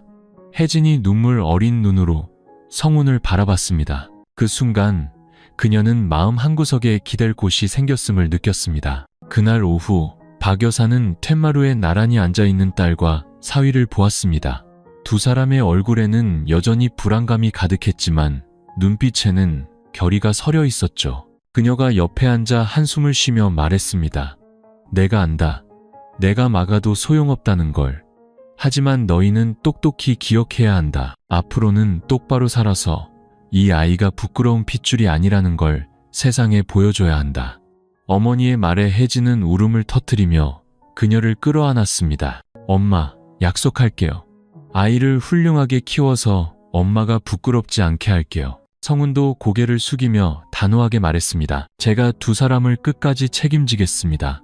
온 마을이 저희를 욕하더라도 말입니다. 박 여사는 두 사람을 보며 여전히 가슴이 아팠지만 눈빛은 한결 부드러워졌습니다. 마음 깊은 곳에서 그녀는 막내딸의 선택을 받아들였고 뱃속에서 자라는 핏줄을 외면할 수 없음을 깨달았습니다. 밤이 깊어지고 혜진은 방에 누워 배에 손을 얹었습니다. 밖에서는 바닷바람이 윙윙 불었지만 이번에는 그녀의 마음에 두려움만 있는 것은 아니었습니다. 귓가에는 할머니의 말이 맴돌았습니다. 남들은 며칠 욕하고 말지만 그들이 우리를 먹여 살려주는 건 아니잖니. 그녀는 눈물 속에서 미소를 지으며 속삭였습니다. 아가야, 엄마가 너를 지켜줄게. 아무리 힘들어도 절대 네 손을 놓지 않을 거야. 혜진의 임신 소문은 가라앉기는커녕 날이 갈수록 들불처럼 번져나갔습니다. 사람들은 이제 거리낌 없이 박 여사의 집 앞을 지나가며 신랄한 말을 던졌습니다. 실제 집안은 완전히 글렀어. 저 아이를 낳는 건 조상님 얼굴에 먹칠하는 꼴이지. 그런 말들은 비수처럼 박 여사의 심장을 파고들었습니다. 마음속으로는 혜진과 성훈의 다짐을 듣고 조금 누그러졌지만 세상의 잔인한 입방아는 그녀를 계속해서 짓눌렀습니다. 어느 날 오후 큰아버지가 몇몇 친척들과 함께 다시 찾아왔습니다. 그의 얼굴은 분노로 가득했고 마당에 들어서자마자 소리쳤습니다. 박 여사, 대체 어쩔 셈인가? 이 수치스러운 일을 계속 끌고 갈 텐가? 박 여사가 가슴을 부여잡고 떨리는 목소리로 말했습니다. 아주버님, 아이들이 한순간 실수한 겁니다. 제발 한 번만 기회를 주세요. 기회? 무슨 기회? 큰아버지가 지팡이를 바닥에 세게 내리쳤습니다. 저 아이가 태어나면 온 세상이 우리 가문을 손가락질할 거야. 나중에 우리 후손들이 어디 가서도 멸시받고 살기를 바라는가? 혜진이 집안에서 나와 두 손으로 배를 감싸 안은 채 눈물을 흘렸습니다. 그녀는 큰아버지 앞에 무릎을 꿇었습니다. 큰아버님, 제가 잘못했어요. 하지만 뱃속의 아이는 죄가 없어요. 제발 아이를 지킬 수 있게 해주세요. 큰아버지는 분노하며 그녀의 얼굴을 가리켰습니다. 바로 그 아이 때문에 네가 이런 수모를 겪는 것이다. 집안이 조용해지려면 방법은 하나뿐이다. 그 아이를 지워라. 그 말에 혜진은 그 자리에 얼어붙은 채 배를 끌어안고 통곡했습니다. 뒤에 서 있던 성우는 참지 못하고 그녀 앞을 막아섰습니다.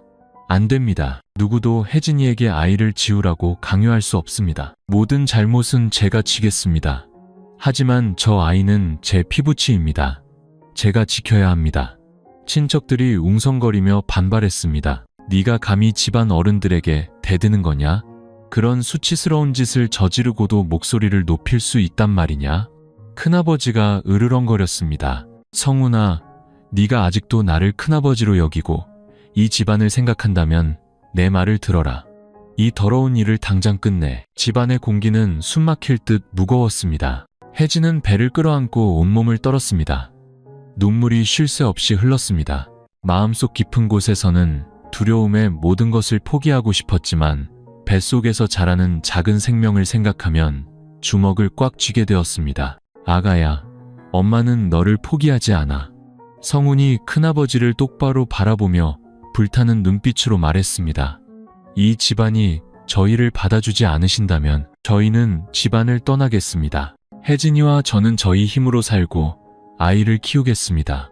누구의 인정도 필요 없습니다. 하지만 맹세컨대 누구도 제 피부치에 손대게 하지 않겠습니다.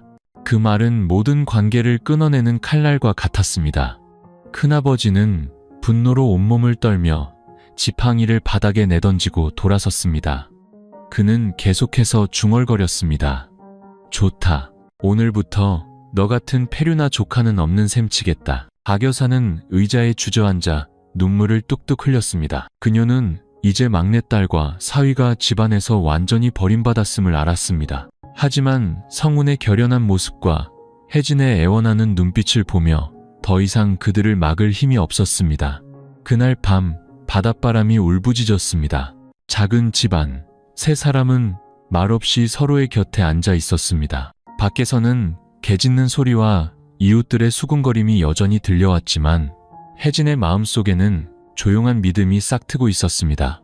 앞으로의 길이 가시밭길임을 알았지만 적어도 그녀는 더 이상 혼자가 아니었습니다. 큰아버지가 등을 돌린 후 혜진이 형부의 아이를 가졌다는 소문은 잠잠해지기는커녕 들불처럼 번져나갔습니다. 그녀가 골목을 나설 때마다 이웃들의 날카로운 시선이 바늘처럼 그녀의 살갗을 찔렀습니다. 어느 날 아침 혜진이 시장에 채소를 사러 갔습니다. 가게에 들어서자마자 생선 파는 아주머니가 날카로운 목소리로 외쳤습니다. 어머, 형부랑 눈 맞아서 애벤 처제 아니야? 세상에, 평생 살면서 저렇게 더러운 꼴은 처음 보네. 다른 사람들이 비웃으며 끼어들었습니다. 저 애도 참 뻔뻔해. 어떻게 얼굴을 들고 시장에 나올 생각을 다 하지?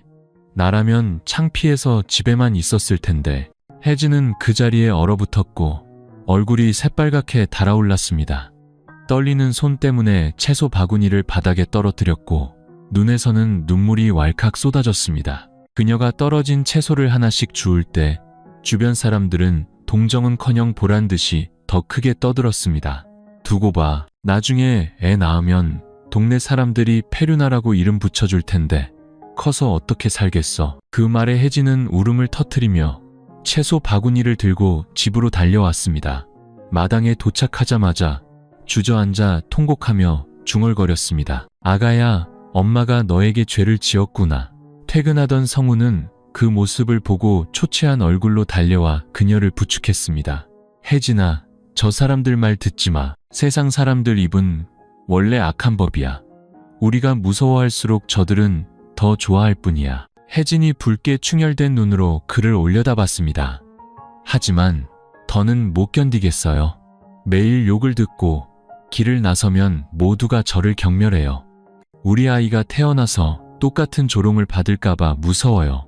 저보다 더 힘들 거예요. 성훈이 그녀의 어깨를 꽉 잡으며 떨리는 목소리로 말했습니다. 내가 약속했잖아. 내가 다 짊어질게. 우리 아이, 내가 훌륭하게 키워낼 거야. 아이를 포기하지 마, 혜진아. 너무 불쌍하잖아. 바로 그때 박 여사가 나와 그 대화를 모두 들었습니다. 그녀의 눈에서 다시 눈물이 흘렀습니다. 딸 옆에 앉으며 목맨 소리로 말했습니다. 나도 이제 어떻게 해야 할지 모르겠다. 한쪽은 내 핏줄이고 한쪽은 세상의 입방아인데 얘야, 나는 네가 걱정되지만 무섭기도 하구나. 혜진이 어머니의 품에 안겨 오열했습니다. 엄마, 제발 아이를 포기하라고만 하지 마세요. 제가 잘못했지만 제 아이를 제 손으로 죽일 수는 없어요. 박 여사는 딸을 끌어안고 심장이 찢어지는 듯한 고통을 느꼈습니다. 그녀는 홀로 아이를 키우며 견뎌야 했던 모진 세월을 떠올렸습니다. 이제 막내딸이 자신과 똑같은 길을 걷게 되자 마음이 더욱 아팠습니다. 그날 오후 혜진이 우물가에서 물을 기를 때 동네 청년 몇몇이 지나가며 비웃었습니다. 어이, 조심해. 저 우물물 더러워지겠다. 저 물 마시면 우리도 폐류나 되는 거 아니야? 그들의 비웃음 소리에 혜진은 손발에 힘이 풀려 물통을 바닥에 떨어뜨렸습니다. 그녀는 얼굴을 감싸고 울음을 터뜨리며 집으로 달려 들어갔습니다. 그날 밤 혜진은 고열에 시달렸습니다. 그녀는 의식을 잃은 채 계속해서 중얼거렸습니다. 아가야, 미안해. 엄마는 너무 무서워. 성훈이 옆에 앉아 걱정스러운 얼굴로 물수건을 갈아주며 눈물을 흘렸습니다. 그는 그녀의 배를 보며 마음이 조여왔습니다. 하늘에 계신 하연 씨, 제발 저를 용서해 주세요. 제가 잘못했지만 혜진이와 아이만은 무사하게 지켜주세요. 어둠 속에서 바닷바람이 비통한 신음처럼 울부짖었습니다. 폭풍은 멈추지 않고 낡은 집 안에 세 사람을 끈 모를 절망의 구렁텅이로 몰아넣고 있었습니다. 그날 밤 빗방울이 지붕 위로 듣고 바닷바람이 울부짖었습니다. 작은 방 안, 혜진은 창백한 얼굴로 식은땀을 흘리며 누워 있었습니다. 그녀의 손은 무의식적으로 배 위에 놓여 있었고 입에서는 희미한 신음이 흘러나왔습니다. 아가야, 엄마를 떠나지 마. 성훈이 곁에 앉아 붉게 충혈된 눈으로 계속해서 물수건을 갈아주었지만 열은 내리지 않았습니다. 그가 박 여사를 보며 떨리는 목소리로 말했습니다. 어머님, 아무래도 혜진이를 병원에 데려가야 할 것 같아요. 이러다 큰일 나겠어요. 박 여사는 어쩔 줄 몰라 하며 두 손을 떨었습니다. 그녀는 막내딸의 창백한 얼굴을 보며 심장이 철렁 내려앉았습니다. 하지만 그때 친척 어른들의 목소리가 귓가에 맴돌았습니다. 그 아이는 집안의 수치야. 지워버려야 조용해져. 그녀는 순간 멈칫하며 눈물을 글썽였습니다. 만약 이 기회의 아이를, 그러면 모든 게 해결될 텐데. 그 말에 성우는 경악하며 얼굴이 새하얗게 질렸습니다. 그는 장모 앞에 무릎을 꿇었습니다. 어머님, 제발 그런 말씀 마세요. 저 아이는 제 피부치, 제 자식입니다. 아이는 죄가 없어요. 온 세상이 욕하더라도 제발 제 아이를 지킬 수 있게 해주세요. 박 여사는 얼굴을 감싸고 통곡했습니다. 하지만 세상 사람들 입이 너무 무섭다. 얘야, 나는 저 아이가 태어나서 평생을 멸시받고 수치 속에서 살까봐 두려워. 나는 늙었으니 어떻게든 견디겠지만 어린 것이 그런 멍해를 지고 사는 건 참아볼 수가 없어. 혜진이 갑자기 정신을 차리고 그 대화를 들었습니다. 그녀는 힘없이 손을 뻗어 어머니의 손을 잡고 눈물을 흘렸습니다. 엄마, 제발 아이를 포기하라고 하지 마세요. 온 세상이 저를 욕해도 괜찮아요. 제발 이 아이만은 지킬 수 있게 해주세요. 박 여사는 딸을 보며 심장이 칼로 베이는 듯한 고통을 느꼈습니다. 혜진의 얼굴은 초췌했고 눈빛은 절망적이었지만 그 안에는 애절한 간청이 담겨 있었습니다. 바로 그때 소식을 들은 이웃집 팔순 할머니가 달려왔습니다. 그 광경을 보고 할머니가 큰 소리로 외쳤습니다. 세상에, 뭘 망설이고 있는 게야. 애가 저렇게 열이 펄펄 끓는데 병원에 데려가지 않으면 어쩌자는 거야. 이러다 큰일 나면 후회해도 소용없어. 할머니가 박 여사를 보며 단호하게 말했습니다. 아우님, 남들이 뭐라고 하든 그건 그냥 밥 몇 술, 물 몇 모금에 지나지 않아. 하지만 자식 잃고 손주 잃으면 평생 고개도 못 들고 사는 법이야. 아이는 죄가 없어. 지킬 수 있을 때 지켜야지. 더 이상 업을 짓지 말게. 할머니의 말은 박 여사의 두려움을 깨우는 냉수와 같았습니다. 그녀는 떨리는 몸으로 혜진을 끌어안고 눈물 속에서 외쳤습니다. 그래, 알았다.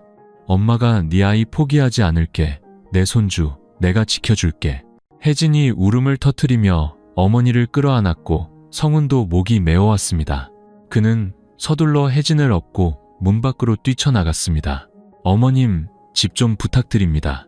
제가 혜진이 데리고 바로 병원에 다녀오겠습니다. 굵은 빗줄기가 쏟아졌지만 성훈의 마음속에는 새로운 희망의 불씨가 타올랐습니다. 앞으로의 길이 험난할 것을 알았지만 적어도 이제 그들은 함께 아이를 지키기로 결심했습니다. 그날 밤 빗속에서 혜진을 업고 어둠 속으로 사라지는 성훈의 모습에 온 동네가 술렁였습니다. 어떤 이는 조롱했지만 어떤 이는 조용히 한숨을 쉬었습니다. 모두가 알았습니다. 박 여사 집안의 폭풍은 이제 단순한 소문을 넘어 인간의 정과 세상의 윤리 사이의 처절한 싸움이 되었음을. 읍내 병원에서 힘든 하룻밤을 보낸 후 혜진의 열은 마침내 내렸습니다. 의사는 성훈을 보며 엄하게 말했습니다. 산모는 임신 3개월 차인데 몸이 너무 약합니다. 잘 돌봐야 해요. 정신적으로 스트레스가 심하면 유산할 위험이 있습니다. 가족들이 잘 보살펴서 더 이상 환자가 충격받지 않도록 하세요. 그 말에 성훈은 안도의 한숨을 내쉬며 혜진의 손을 꽉 잡았습니다. 그의 눈에는 눈물이 글썽였습니다. 들었지? 우리 아기 아주 튼튼하대. 그러니까 너도 힘내야 해. 절대 포기하면 안 돼. 혜진이 힘없이 고개를 끄덕였습니다. 그녀의 눈에서도 눈물이 흘렀지만 그것은 안도의 눈물이었습니다. 마음속으로 그녀는 속삭였습니다. 아가야, 그래, 너는 아직 엄마 곁에 있구나. 며칠 후 두 사람은 다시 낡은 시골집으로 돌아왔습니다. 그 후로 박 여사는 완전히 달라졌습니다. 더 이상 아이를 지우자는 말을 꺼내지 않았죠. 그녀는 묵묵히 죽을 쓰고 약을 다리며 딸을 정성껏 돌봤습니다. 입 밖으로 말하지는 않았지만 그녀의 눈빛에는 서서히 손주를 받아들이는 기색이 역력했습니다. 하지만 밖의 세상은 그들을 가만두지 않았습니다. 혜진이 돌아온 날 누군가 고의로 집 앞을 지나가며 악담을 퍼부었습니다. 어머, 기어코 저 배를 지키려나 보네. 나중에 애 낳으면 이름은 죄악이라고 지으면 딱이겠어. 다른 청년들은 골목에 모여 낄낄거렸습니다. 저런 폐륜화 집안에 누가 발이나 붙이겠어? 저애 태어나면 우리 동네 호적에서 파내야 해. 그 말들은 집안의 세 사람 심장의 비수처럼 밝혔습니다. 박 여사는 분노로 온몸을 떨며 빗자루를 들고 뛰쳐나가 소리쳤습니다. 당신들 할 일이 그렇게 없어?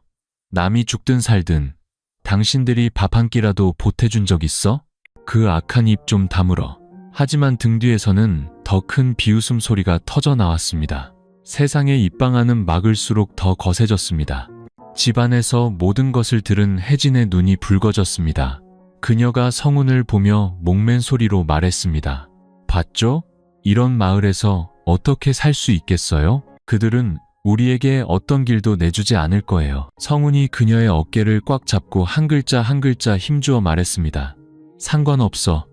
남들 입방아는 바람 같은 거야. 욕하다 지치면 그만두겠지. 중요한 건 우리가 똑바로 살면서 아이를 훌륭하게 키우는 거야. 언젠가는 그들도 입을 다물게 될 거야. 혜진은 말없이 눈물만 흘렸지만 마음속에는 작은 믿음이 싹 텄습니다. 그날 밤 가족이 저녁을 먹고 있을 때 갑자기 누군가 마당으로 돌을 던졌습니다.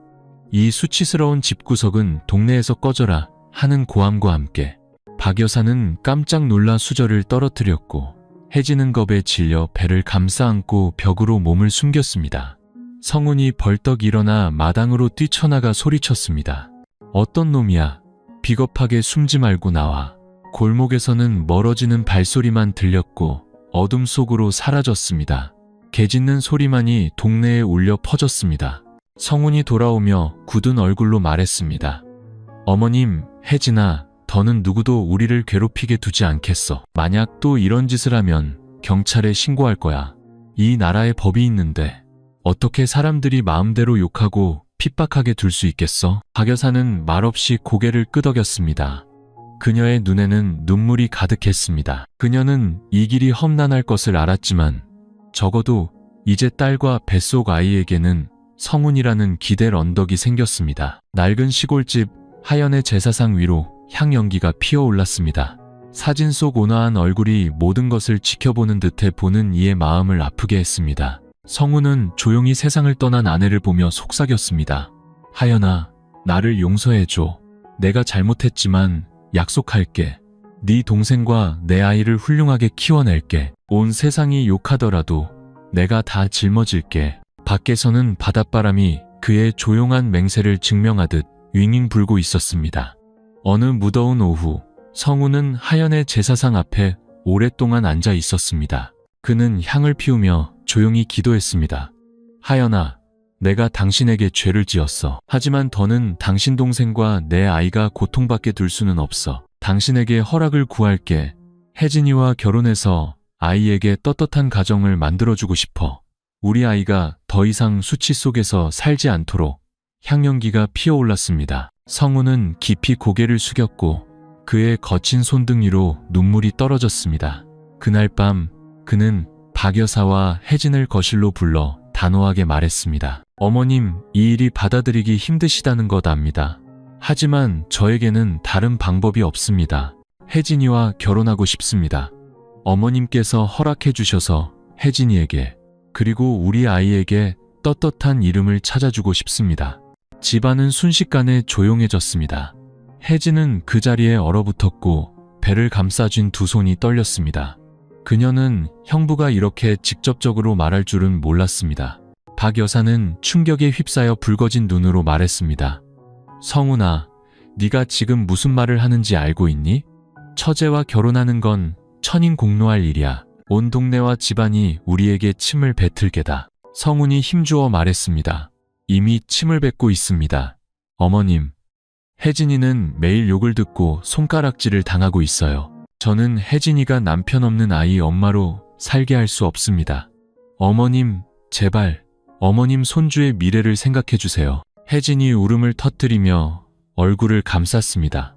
저는 그럴 자격이 없어요. 저와 결혼하면 형부는 평생 더러운 꼬리표를 달고 살아야 해요. 성운이 다가가 그녀의 손을 꽉 잡았습니다. 내가 그 꼬리표를 달게. 너와 아이만 평안하다면 나는 뭐든지 감당할 수 있어.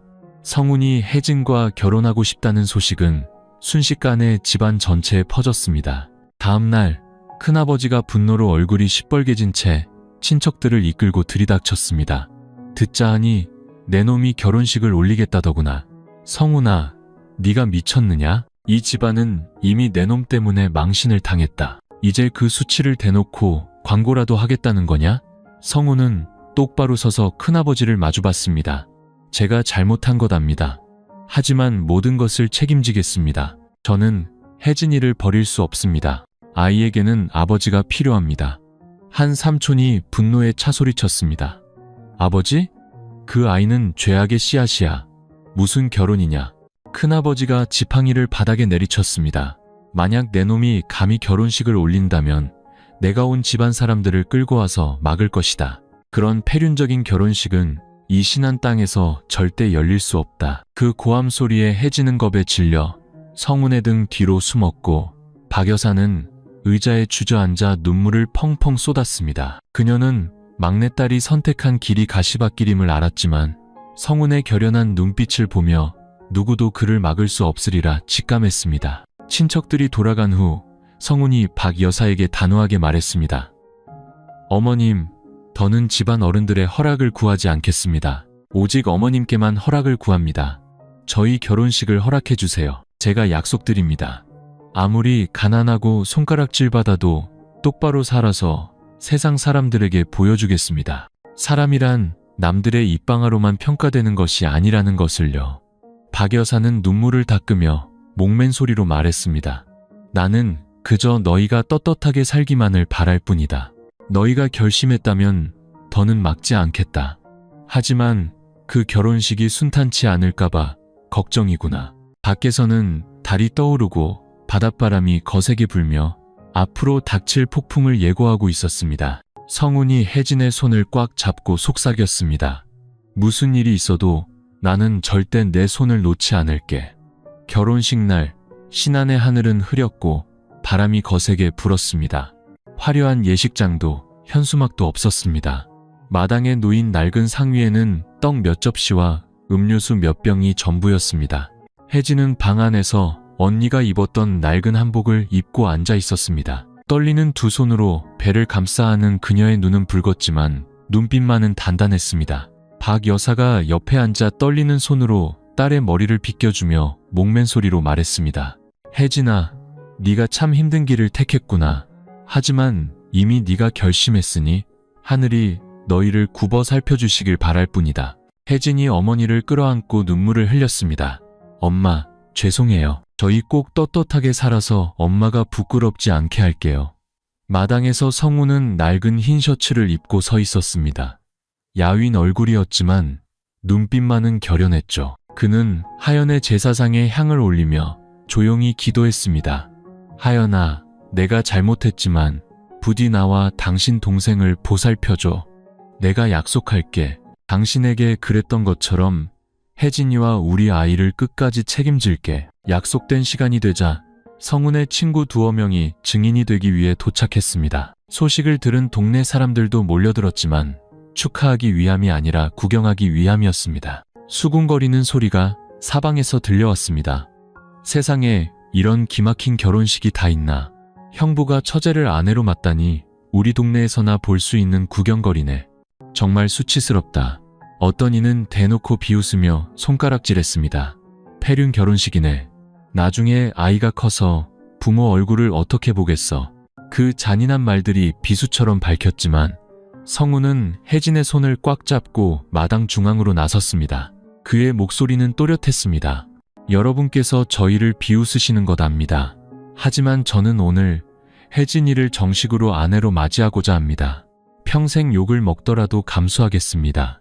오직 제 아내와 아이가 떳떳한 이름을 갖고 더 이상 숨어 살지 않게 하고 싶을 뿐입니다. 혜진은 온몸을 떨며 눈물을 흘렸지만 억지로 미소를 지었습니다. 옆에서 박 여사는 통곡했습니다. 그 눈빛에는 고통과 함께 딸을 향한 끝없는 사랑이 담겨 있었습니다. 수군거림 속에서 이웃집 팔순 할머니가 앞으로 나와 혜진의 어깨에 손을 얹었습니다. 됐다. 누가 뭐라든 내버려둬라. 아이들이 결심했다면 함께 살게 해줘야지. 남들은 욕 몇 마디 하고 말지만 누가 저 아이들을 먹여 살려주는 것도 아니잖니. 그 말에 많은 사람들이 입을 다물었지만 여전히 몇몇은 비웃으며 자리를 떴습니다. 결혼식은 변변한 축가도 없이 제사상에 올린 향 몇 개와 작은 축복의 말 몇 마디로 순식간에 끝났습니다. 성훈이 혜진을 방으로 부축하며 그녀의 지친 얼굴을 바라봤습니다. 그는 목맨 소리로 말했습니다. 오늘부터 당신은 내 아내야.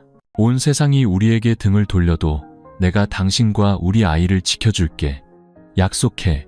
혜진은 그의 어깨에 얼굴을 묻고 비처럼 눈물을 쏟았습니다. 밖에서는 신안의 파도 소리가 철썩이며 세상의 비난에 맞서 자신들의 핏줄을 지키기로 한 두 사람의 위태로운 결혼을 증명하는 듯했습니다. 그 서둘렀던 결혼식 이후 박 여사의 집은 다시 일상의 고요함을 되찾았습니다. 달라진 점이 있다면 작은 방 안에서 혜진이 이제 성훈의 아내로 불린다는 것이었죠. 그 이름은 쓰라렸지만 적어도 점점 불러오는 배를 보며 느끼는 서러움을 조금이나마 덜어주었습니다. 임신 5개월 차, 혜진은 자주 피곤하고 허리가 아팠으며 다리가 퉁퉁 부었습니다. 시장에 다녀오는 길이면 배를 안고 숨을 헐떡였습니다. 성훈은 그 모습을 보고 바치를 모두 제쳐두고 달려와 아내를 부축했습니다. 무리하지 마. 이제부터 시장은 내가 갈게. 당신은 그냥 쉬고 있어. 혜진이 억지 미소를 지으며 목맨 소리로 말했습니다. 사람들이 또 욕할 거예요. 남자가 애 밴 아내 대신 시장 본다고 망신이라고 할까봐 무서워요. 성훈이 그녀의 손을 잡고 단호하게 말했습니다. 상관없어. 망신인지 아닌지는 우리가 어떻게 사느냐에 달린 거지 남들 입에 달린 게 아니야. 나한테는 당신과 우리 아이가 제일 중요해. 그 말에 혜진의 눈시울이 붉어졌습니다. 세상의 비난 속에서 마음이 따뜻해지는 순간이었습니다. 박 여사도 많이 변했습니다. 여전히 마음속에 수치심을 안고 살았지만 매일 밤 딸을 위해 닭을 고고 보약을 다렸습니다. 때로는 혜진이 잠든 곁에서 부채질을 해주며 중얼거렸습니다. 아가, 네가 나중에 고생할까봐. 엄마는 무섭지만 내 손주를 생각하면 참아 버릴 수가 없구나. 혜진이 어머니의 손을 잡으며 눈물을 글썽였습니다. 엄마, 걱정 마세요. 성훈 씨가 곁에 있으니 우리 이겨낼 수 있어요. 동네의 여론은 여전히 차가웠습니다. 성훈이 일하러 나갈 때면 누군가 길을 막고 비아냥거렸습니다. 어이, 귀한 사위 나셨네. 아내 죽은 지 얼마나 됐다고 처제를 아내로 삼다니 대단해. 나중에 아이가 커서 누구를 언니라 부르고 누구를 엄마라 부를지 궁금하네. 그런 악담을 들을 때마다 성훈은 이를 악물었지만 대꾸하지 않았습니다. 그는 묵묵히 일하고 밤이 되면 혜진에게 따뜻한 죽을 가져다 줄 뿐이었습니다. 밤마다 그는 아내의 배를 쓰다듬으며 속삭였습니다. 아가야, 아빠가 잘못한 건 알지만 약속할게. 너를 훌륭하게 키워낼게. 남들 말에 상처받지 마렴. 아빠에게는 네가 전부란다. 한 번은 혜진이 성훈의 어깨에 기대 한숨을 쉬며 말했습니다. 우리 아이가 커서 사람들이 페류나라고 부르면 어떡하죠? 아이가 고생할까봐 너무 무서워요. 성훈이 그녀의 손을 잡고 먼 곳을 바라보며 말했습니다. 만약 그들이 감히 그런 말을 한다면 나는 2배, 3배로 더 노력해서 우리 아이가 누구에게도 뒤지지 않는다는 걸 증명해 보일 거야. 아이를 훌륭하게 공부시켜서 똑똑하고 바른 사람으로 키울 거야. 그의 대답은 혜진에게 안정제와 같았습니다. 세월이 흘러 그녀의 배는 점점 더 불러왔습니다. 가끔 이웃집 팔순할머니가 들러 채소나 달걀을 건네주곤 했습니다. 할머니는 혜진을 보며 온화하게 웃었습니다. 인생이 아무리 힘들어도 살아야 하는 법이야. 아이가 태어나는 건 희망이지 남들 말처럼 죄가 아니란다. 할머니의 말에 혜진은 눈물 속에서 미소 지었습니다. 그녀는 이제 혼자가 아니라고 느꼈습니다. 곁에는 어머니와 남편이 있었고 적어도 자신들을 가엾게 여기는 사람도 있었으니까요. 그날 밤 바닷바람이 불어올 때 혜진은 뱃속에서 들려오는 아이의 작은 심장 소리를 들었습니다. 그녀는 속삭였습니다. 아가야, 엄마가 끝까지 너를 지켜줄게. 밖에 폭풍이 아무리 거세도 엄마는 절대 내 손을 놓지 않을 거야. 9월, 신안의 하늘은 무더웠고 바다에서 불어오는 바람은 불길처럼 뜨거웠습니다. 낡은 집 안 만삭의 해지는 한 걸음 떼는 것조차 힘겨웠습니다. 작은 움직임에도 등에서는 땀이 비오듯 쏟아졌죠. 어느 날 오후, 배를 쓰다듬고 앉아있던 그녀에게 갑자기 극심한 진통이 찾아왔습니다. 성훈 씨, 엄마, 배가 너무 아파요. 성훈이 놀라 달려왔습니다. 아내의 얼굴은 새하얗게 질려 있었고 식은땀으로 범벅이 되어 있었습니다. 그는 서둘러 그녀를 방에 눕혔습니다. 혜진아, 조금만 참아. 곧 아기가 나오려나 봐. 박 여사가 떨리는 손으로 이웃을 불렀습니다. 할머니, 와서 좀 봐주세요. 우리 혜진이가 애를 낳으려나 봐요. 그 소리에 팔순 할머니와 동네 아주머니 몇몇이 달려왔습니다. 한 사람이 혀를 찼습니다. 세상에, 저렇게 배가 큰데 난산하겠어. 다른 사람은 입술을 삐죽이며 말했습니다. 난산이든 순산이든 어차피 폐륜아일 뿐인데 뭐. 태어나면 세상 사람들이 더 욕할 거야. 박 여사는 그 말에 얼굴이 파랗게 질렸지만 지금은 딸을 구하는 것이 먼저였습니다. 그녀는 혜진의 땀을 닦아주며 떨리는 목소리로 말했습니다. 딸아, 힘내라. 엄마가 여기 있어. 좁은 방 안, 혜진의 비명이 끊임없이 울려 퍼졌습니다. 성우는 밖에서 타는 속으로 서성였습니다. 아내의 고통스러운 비명을 들을 때마다 그는 주먹을 꽉 쥐고 중얼거렸습니다. 하느님, 제발 두 사람 모두 무사하게 해주세요. 할머니가 산파 역할을 하며 소리쳤습니다. 혜진아, 힘내라. 아기를 위해서 강해져야 해. 알겠니? 진통은 몇 시간 동안 계속되었고 혜진의 이마에서는 땀이 강물처럼 흘렀습니다. 그녀는 이를 악물고 소리쳤습니다. 아가야, 어서 엄마한테 와. 마침내 응애 하는 우렁찬 울음소리가 집안 가득 울려 퍼졌습니다. 할머니가 핏덩이 아기를 안아들고 기쁨에 겨워 떨리는 목소리로 외쳤습니다. 아들이다. 산모도 아기도 모두 건강해. 가난한 집안에 울려 퍼진 아기의 울음소리는 밖의 모든 비난을 잠재웠습니다. 성우는 울음을 터뜨리며 방으로 달려와 아내의 침대 옆에 무릎을 꿇고 그녀의 손을 잡았습니다. 혜진아, 정말 잘했어. 우리 아들이야. 우리 아들. 혜진은 지친 몸으로 눈물 속에서 미소 지었습니다. 박 여사는 바닥에 주저앉아 어깨를 들썩이며 울었습니다. 기쁨과 슬픔이 뒤섞인 눈물이었습니다. 세상에, 내 손주. 마당의 사람들은 아직 흩어지지 않았습니다. 호기심 많은 누군가가 속삭였죠. 태어났네. 저 아이는 이제 평생을 손가락질 받으며 살겠지. 하지만 어떤 이는 조용히 한숨을 쉬었습니다.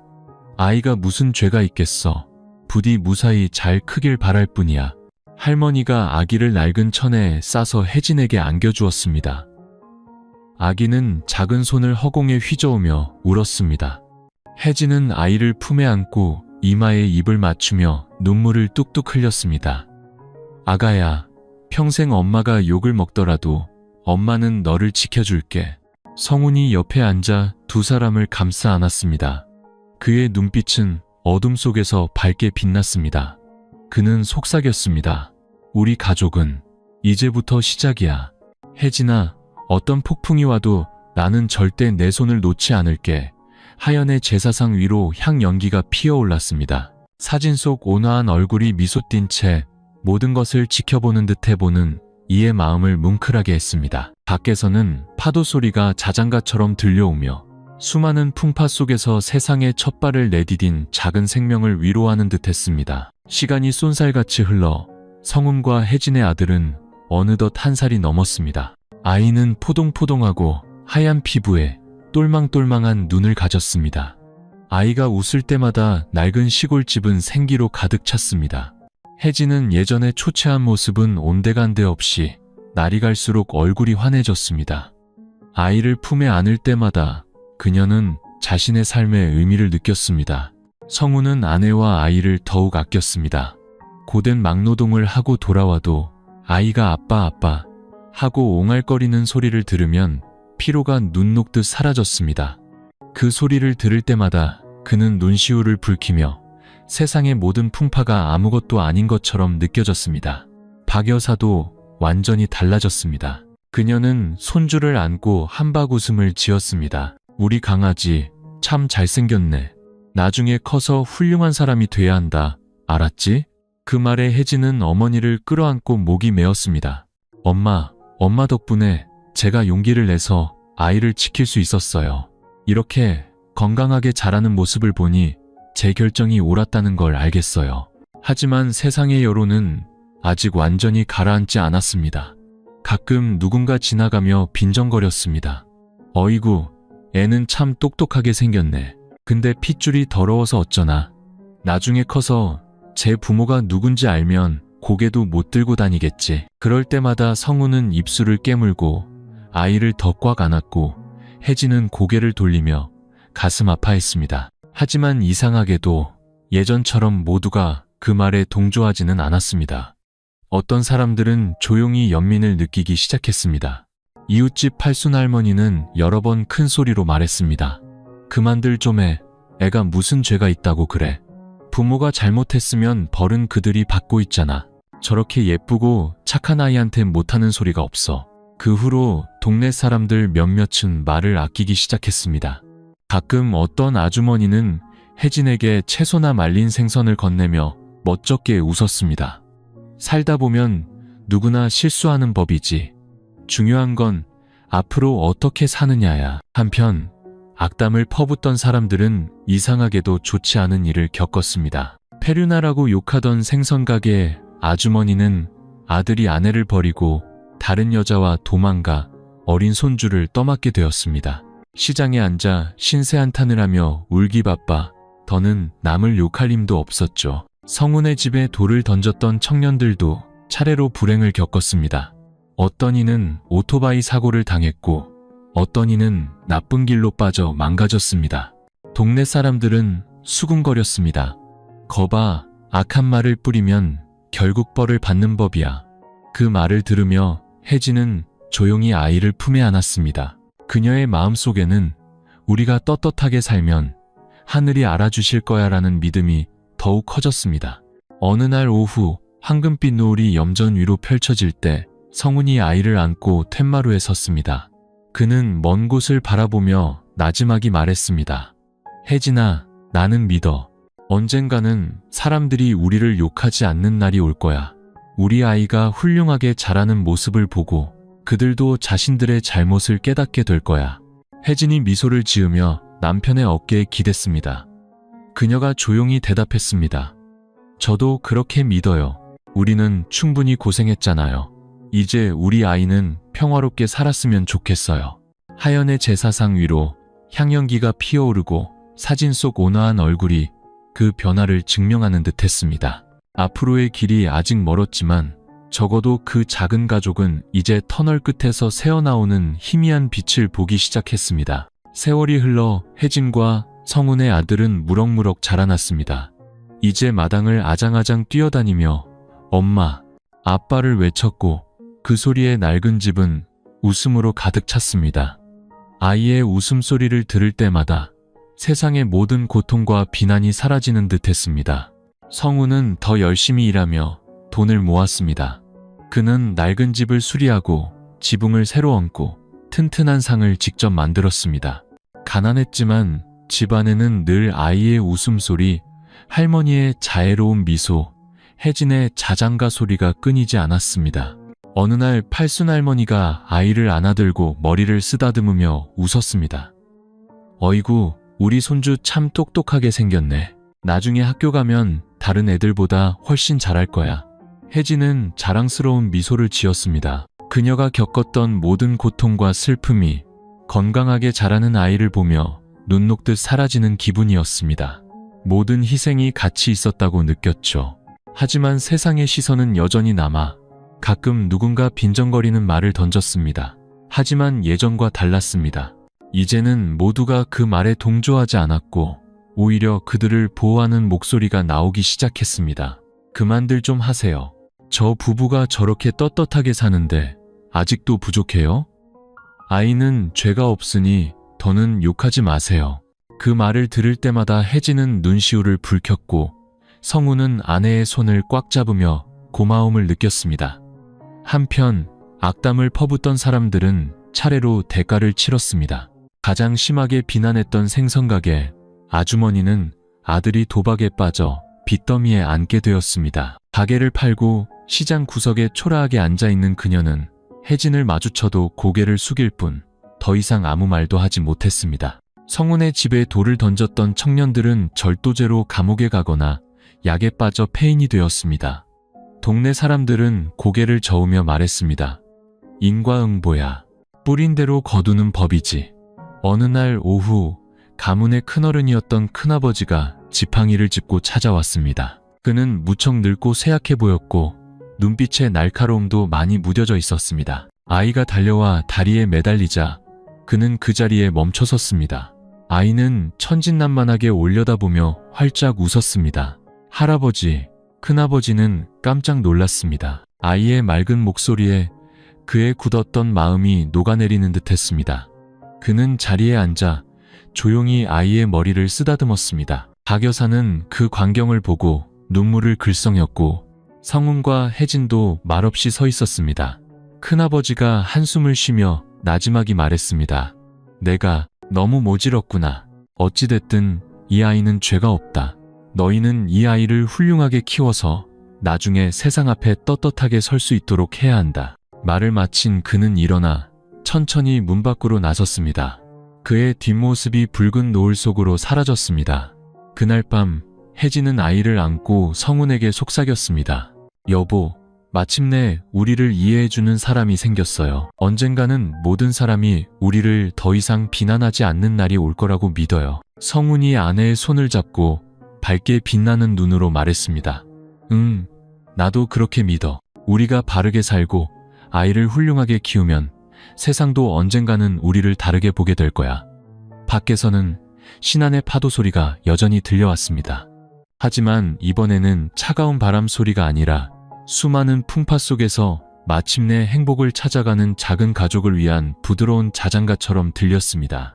혜진과 성훈, 그리고 박 여사의 이야기는 이웃의 비난과 집안의 분노, 눈물로 밥을 삼켜야 했던 수많은 밤을 거쳐왔습니다. 하지만 마침내 그들은 사랑과 굳은 결심으로 죄 없는 한 생명을 지켜냈습니다. 건강하게 태어나 자란 아이는 세상의 잔인한 입방아 앞에서도 인간의 사랑이 얼마나 위대한지를 보여주는 살아있는 증거가 되었습니다. 고통스러웠던 초반, 혜진은 죽음을 생각했고 모든 것을 끝내기 위해 아이를 포기하려 했습니다. 성훈은 페류나라는 낙인 속에서 집안으로부터 버림받았고 박 여사는 수치심에 여러 번 쓰러졌습니다. 하지만 그들을 다시 일어서게 한 것은 바로 핏줄에 대한 사랑과 부모로서의 책임감이었습니다. 산산조각 날 뻔했던 한 가족은 가시밭길 속에서도 서로의 손을 놓지 않고 굳건히 버텨냈습니다. 한편 악담을 퍼붓던 사람들은 결국 그 대가를 치렀습니다. 자식이 엇나가고 범죄자가 되거나 비참한 말로를 맞이했죠. 사람들은 그들을 보며 깨달았습니다. 뿌린 대로 거둔다. 말로 지은 죄는 결코 가볍지 않다는 것을요. 가장 엄격했던 큰아버지 역시 이치보다 중요한 것이 때로는 정의라는 것을 서서히 깨달았습니다. 한 아이는 어떤 상황에서 태어났든 사랑받고 훌륭하게 자랄 자격이 있다는 것을요. 손주를 만난 날, 그의 부드러워진 눈빛은 관용이 싹트기 시작했음을 보여주는 신호였습니다. 이 이야기는 우리에게 깊은 교훈을 남깁니다. 첫째, 사람은 누구나 실수를 할 수 있지만 중요한 것은 자신의 행동에 책임을 지고 다시 일어서는 것입니다. 성훈은 잘못했지만 도망치지 않고 자신의 잘못을 인정하며 혜진과 아이를 지켜냈습니다. 둘째, 세상은 쉽게 남을 판단하지만 그들이 우리의 삶을 대신 살아주지는 않습니다. 세상의 말은 잔인하지만 그 안에 담긴 고통과 사랑은 오직 당사자만이 알 수 있습니다. 셋째, 아이는 결코 죄가 없습니다. 어떤 환경에서 태어났든 아이는 어른들의 손가락질을 감당하는 대신 사랑으로 양육될 자격이 있습니다. 더 나아가 이 이야기는 우리에게 인과응보의 법칙을 상기시킵니다. 악한 말을 뿌린 자는 결국 고통을 거두고 진심으로 바르게 살아가는 자는 폭풍우를 지나 마침내 하늘의 보살핌을 받게 됩니다. 그리고 무엇보다도 이것은 관용에 대한 이야기입니다. 마침내 딸을 받아들인 박 여사의 마음과 끝까지 가족을 지켜낸 성운의 굳은 의지가 없었다면 오늘날 그 낡은 시골집에 아이의 웃음소리가 울려 퍼질 수 있었을까요? 폭풍은 지나가고 오직 사람의 정만이 남았습니다. 아이는 자라서 단순히 혜진과 성운의 아들이 아니라 이 세상에서는 오직 사랑과 책임감만이 모든 편견을 이겨낼 수 있다는 진실의 증거가 될 것입니다.